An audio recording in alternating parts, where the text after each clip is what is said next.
একটা ব্যক্তি সে বুঝতে পারে সে পাপ করলে ভালো থাকতে পারে না, সে চায় সে আর পাপ করবে না, সে চায় আল্লাহর পথে যেতে, সে চায় 5 ওয়াক্ত নামাজ পড়তে, সে চায় ভালো মানুষের মতো থাকতে, সে একটু শান্তি চায়, সে তার অগোছালো জীবন থেকে বের হতে চায়, সে যে পাপ করে এই সবকিছু বাদ দিতে চায়।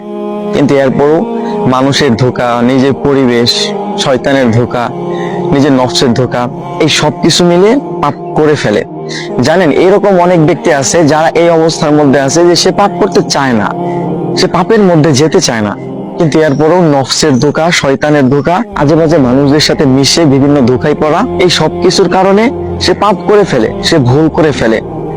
কিন্তু একটা মানুষ সে যখন ভুল করবে, আবার তওবা করবে, আবার ভুল করবে, আবার তওবা করবে, এই মানুষটা যদি এইভাবে চালায় যাইতে থাকে এবং একটা সময় গিয়ে হয়তো আল্লাহ তাআলা চাইলে সে একদম পাপ থেকে মুক্ত হয়ে যাবে, সে একদম ভালো হয়ে যাবে।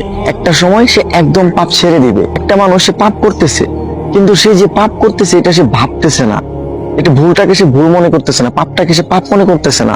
সে একটা খারাপ কাজ করতেছে, সে পাপ করতেছে, তার কাছে মনে হচ্ছে না যে এটা ভুল, এটা খারাপ, এটা পাপ, আল্লাহ তাআলা এটা অপছন্দ করেন, আল্লাহ তাআলা এটা থেকে দূরে থাকতে বলছে।